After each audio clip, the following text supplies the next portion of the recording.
Hello and welcome to the English podcast with Ayesh. Here, we practice English together, slowly, clearly, and step by step. Let's learn and grow your English today. Sure. Okay, I want you to just picture this for a second. It's January 1st. You've made the resolution.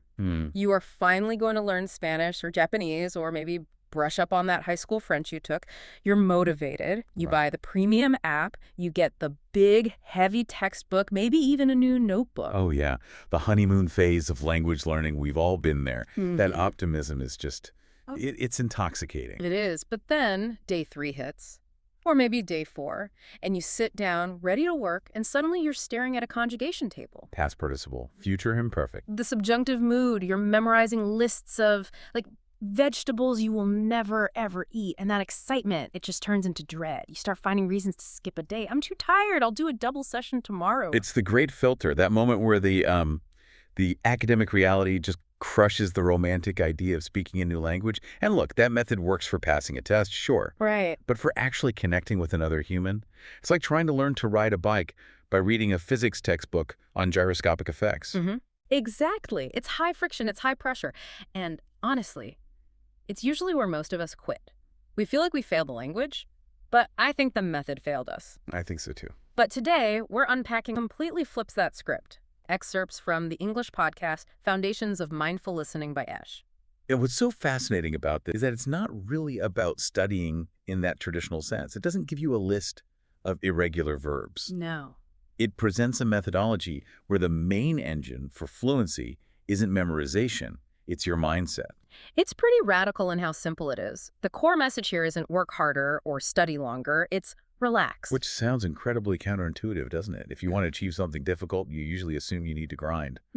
But this is very specific. It argues that relaxing, listening without fully understanding, using these positive affirmations, these aren't just, nice to have. Right. They're the actual neurological foundations for acquiring a new language. So we're moving from studying the language to, training the brain. Exactly. It's a shift from an academic pursuit to a physiological one. I love that distinction, but I have to play devil's advocate for a second. Just relax sounds a little too good to be true, like those ads that say, lose weight by eating pizza. Sure. So our mission today is to unpack this whole method and see if it holds water. We're going to look at why listening has to come first, why feeling a bit stupid is actually a good sign, and how 5 minutes, just 5 minutes, might be better than a 2-hour cram session. All right, let's get into it. So right off the bat, this fundamental rule, The first one. the very first one, it says quite simply, listening comes before speaking. This is the idea of the primacy of input. Very clear here. Listening is very important. When you listen more, you understand more. It's setting up a very strict order of operations. Okay, but hold on. Because if I'm learning a language, I want to speak. That's the whole point. I want to order a coffee in Paris or hail a cab in Tokyo or, chat with my grandmother in her native tongue. Of course. Telling me to just sit there and listen feels like, it feels like I'm on the bench during the big game. And that is the trap. That desire to perform is exactly what kills fluency early on. It says, speaking comes naturally after listening. So the implication is that speaking is an overflow, a byproduct. A byproduct. Yeah, think of a well. If you try to draw water from a well that hasn't been filled by rain, you're just cranking the bucket down into mud. You get nothing but sludge and frustration. Okay. Speaking is drawing the water, listening is the rain. That's a great analogy. So stop trying to force the water out. Just let the rain fill the bucket first. Precisely. In linguistics, there's actually a term for this. It's called the silent period. When babies learn a language, they don't pop out of the womb debating philosophy. They spend a year or two just bathing in the sound. They absorb the rhythm, the melody, the emotional content. It's trying to replicate that organic process. It's shifting the focus from output, which creates anxiety, to input. So you not need to understand every word. That's basically permission to let go of that perfectionism. It's more than permission. It's a strategic instruction. Think about what happens when you try to understand every word. You hear a sentence, you get the first 3 words, then you hit one you don't know. What happens in your brain? I freeze. Yeah, my brain gets stuck on that one word. I start trying to translate it or guess it. Exactly. And while you're obsessing over that one word, the speaker has already said 10 more. You've missed the whole rest of the sentence. Your brain switched from absorption mode into analytical mode. You broke the flow. You broke the flow. Understanding is cumulative.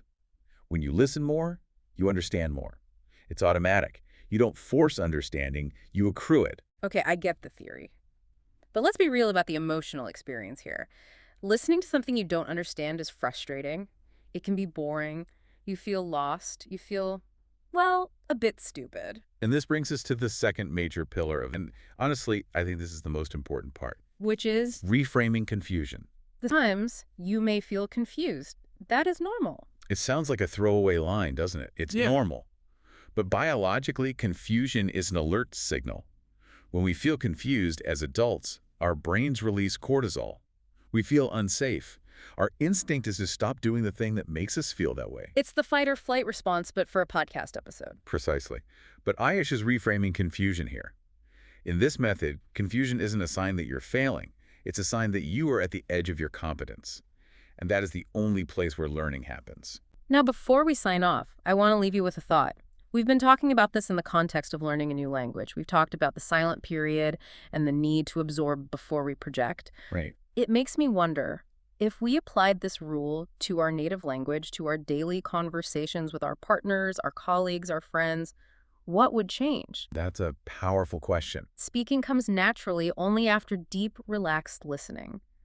Imagine if we refused to speak, refused to offer an opinion, a rebuttal, or a fix until we had truly, calmly listened, until we had absorbed the other person's meaning instead of just waiting for our turn to talk.